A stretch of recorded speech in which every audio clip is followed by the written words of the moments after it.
Friends, welcome back to our channel. என்னோட video பார்க்க வந்து எல்லாருக்கும் ரொம்ப நன்றி. எல்லாரும் நல்லா இருப்பீங்கன்னு நினைக்கிறேன். நானும் ரொம்பவே நல்லா இருக்கேன். ஸோ என்னோட சேனலை சப்ஸ்கிரைப் பண்ண எல்லாருக்குமே ரொம்ப நன்றி. ஸோ இன்றைக்கி என்ன வீடியோனா, நம்ம வயலில் உழுதுட்டும் நடவு நட போகிறோம். ஸோ நடவு நடுறதுக்கு வந்து பார்த்திங்கன்னா, ஃபஸ்ட்டு எல்லாம் நாற்று விட்டுட்டு அதுக்கப்புறம் ஆள் வச்சு நடுவோம்ல. இப்போ அந்த மாதிரி பண்ணாமல் இந்த டைம் வந்து மிஷின் வச்சு இந்த மாதிரி நடவு பண்ணி பார்க்கலான்னு சொல்லிட்டு ஃபஸ்ட் டைம் மிஷின் நடவு பண்ண போகிறோம். நாற்று நல்லா வளர்ந்துடுச்சு. நாளைக்கு வந்து நடவு. அதனால் உழுதது எல்லாமே கரெக்டாக இருக்கான்னு ஒன்ஸு பார்த்துட்டு, நாளைக்கு வந்து ஆள் வந்தோடனே மிஷினில் நடவு நட்டுடலாம். நாற்று பாருங்கள் சூப்பராக வளர்ந்துருக்கு. மழை டைமுக்கு அதுக்கும் பார்க்குறதுக்கு அவ்வளோ சூப்பராக இருந்துச்சு. என்ன தான் நம்ம வந்து ஏசி ரூமில் இருந்தாலும் இந்த மாதிரி ஒரு நேச்சுரல் பிளேஸில் இருக்கிறது சூப்பராக இருக்கும். நான்லாம் சின்ன வயசில் கழனிலே தான் இருப்பேன் ஃபுல் டே. அவ்வளோ சூப்பராக இருக்கும். வெயிலும் தெரியாது, மழையும் தெரியாது. ஃபுல் டே கூட மழையில் நனைஞ்சிருக்கும். ஆனால் ஒன்றுமே ஆனதில்லை. இப்போல்லாம் வந்து ஒரு 5 நிமிஷம் நின்னாவே உடனே கோல்ட் ஆகிடுது. உங்களுக்கு இந்த மாதிரி கழனியில் இருக்கிறது பிடிக்குமான்னு கமெண்ட் பண்ணுங்கள். நாங்கள் எல்லாம் எங்கள் சைடில் வந்து கொல்லி அப்படி இல்லைன்னா கழனின்னு சொல்லுவோம். மேக்ஸிமம் இது வந்து நாங்கள் கொல்லின்னு தான் சொல்லுவோம். கழனினா வந்து கொஞ்சம் சேர் பகுதியாக இருக்கும். இது கொஞ்சம் மணலாக இருக்கிறதுனால நாங்கள் வந்து இது கொல்லமோடு அந்த மாதிரி சொல்லுவோம். இங்கே பாருங்கள் நாற்று எவ்வளோ சூப்பராக வளர்ந்துருச்சு. இது எல்லாமே ட்ரே நாற்று தான். நாளைக்கு மிஷினில் வச்சு நடவு பண்ணிடலாம். 9th 10th படிக்கும் போதெல்லாம் வீட்டில் நான், அக்கா, அம்மா எல்லாமே நடவு நட்டுடுவோம். அப்பா வந்து எருது வச்சுருப்பாங்க. அதனால் அவங்களே ஏர் ஓட்டிடுவாங்க.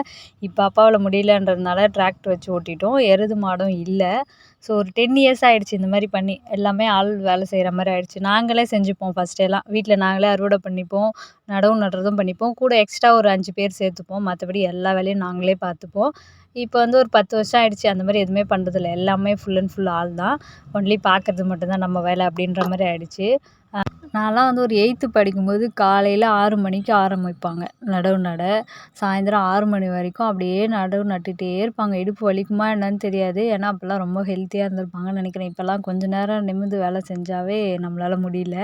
ஸோ அப்பாலாம் வந்து பார்த்திங்கன்னா வெடிகாலம் 4 மணிக்கு ஆரம்பிச்சிடுவார் ஏர் ஓட்ட. ஒரு சில டைம் 2 மணிக்கு வந்துடுவாங்க. வெடிகாலமே 2 மணிக்கு வந்து மதியம் 2 மணி வரலுமே ஏர் ஓட்டுவாங்க. இவ்வளோ தூரம் மாடு பின்னாடியே நடக்கிறது எவ்வளோ கஷ்டமான விஷயம் இல்லை. இப்போல்லாம் நம்ம கொஞ்சம் தூரம் நடந்தாவே கால் வலிக்குதுன்றோம். எங்கள் அப்பாலாம் ஒரு நாளைக்கு ₹2 சம்பளம்னு சொல்லிட்டு ஏர் ஓட்டுவாங்களாம். இந்த மாதிரி நிறைய விஷயம் சொல்லியிருக்காரு. ஸோ நான் கொஞ்சம் கொஞ்சம் விஷயமா ஒரு வீடியோலையும் நான் ஷேர் பண்ணுறேன். அப்படியே வீட்டுக்கு வந்துட்டு கொஞ்ச நேரம் வந்து வெத்தலைவள்ளி கிழங்கு அறுவடை பண்ணியிருந்தோம். ஸோ கிழங்கு நல்லா பெருசாக வந்துருச்சு. இது என்ன விஷயம்னா, கொடி மாதிரி மரத்து மேலே விட்டுட்டோன்னா கிழங்கு நிறைய வரும். கீழே விட்டுட்டோன்னா அதுலேருந்து வேர் வர ஆரம்பிச்சிடும். ஸோ அடிக்கிழங்கு நல்லா பெருசாக இருக்கும், கருணக்கிழங்கு மாதிரி.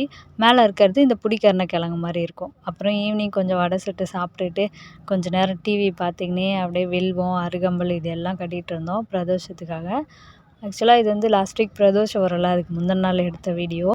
ஜாலியாக அப்படியே டைம் போயிடும். டைம் போகிறதே தெரியாது. என்ன ஒன்று, இங்கே வீட்டில் வந்தோன்னா நம்ம ஃபோனுக்கு நெட்டு கிடைக்காது. அதுதான் ஒரு மைனஸே. மற்றபடி ஜாலியாக இருக்கும். எனக்கு வந்து கழனியில் இருக்கிறது ரொம்ப பிடிக்கும். ஃபஸ்ட்டெல்லாம் வந்து மாடு மேய்ச்சிட்டு வீட்டுக்கு வருவோம். டைம் போகிறதே தெரியாது. வந்து சாப்பிடுவோம், அப்புறம் படிப்போம், அதுக்கப்புறம் விளையாடுவோம். காலையில் மாடு ஓட்டியுமே கழனியில் கட்டிட்டு அதுக்கப்புறம் ஸ்கூல் போயிட்டு, நான் ஸ்கூல் படிக்கும்போது மதியம் லஞ்சுக்கெல்லாம் வீட்டுக்கு விடுவாங்க. 1 மணிக்கு விட்டாங்கன்னா 1:45 வரைக்கும் இருக்கும். வீட்டுக்கு வந்து சாப்பிட்டுட்டு பொறுமையாக ரிலாக்ஸாக போவோம். ஈவினிங் வந்து 4:30க்கெல்லாம் ஸ்கூல் விட்டுருவாங்க. வீட்டுக்கு வந்துட்டு பேகை வச்சுட்டு சாப்பிட்டுட்டு திரும்ப கழனிக்கு போய் மாடு ஓட்டிகிட்டு வரும். அவ்வளோ ஜாலியாக சூப்பராக இருக்கும். அந்த லைஃப் எல்லாம் மிஸ் பண்ணுறோன்னு நினைக்கிறேன் இப்போ. எனக்கு வந்து அந்த லைஃப்லேயே இருந்திருக்கலாமோன்னு தோணுது இப்போ. ஃபஸ்ட்டெல்லாம் எப்படா வளருவோன்னு தோணுச்சு. இப்போ அந்த லைஃபே நல்லா இருந்த மாதிரி இருந்துச்சு. அதுக்கப்புறம் கழனிக்கு போயிட்டு வர வழியில் மழை பெய்ய ஆரம்பிச்சிருச்சு. இந்த பயிரெலாம் பாருங்களேன், பார்க்குறதுக்கு எவ்வளோ சூப்பராக இருக்குது. கொஞ்ச நேரம் மழை பெஞ்சிச்சு, அதுக்கப்புறம் வெயில் வர ஆரம்பிச்சிடுச்சு. அந்த ஈவினிங் டைமில் மழை வர டைமில் வீடியோ எடுத்தேன்னா அவ்வளோ சூப்பராக இருந்துச்சு. அந்த கரும் மேகங்களுக்கு இடையில பச்சை பசேல் வயல் பார்க்குறதுக்கு அவ்வளோ சூப்பராக இருந்துச்சு.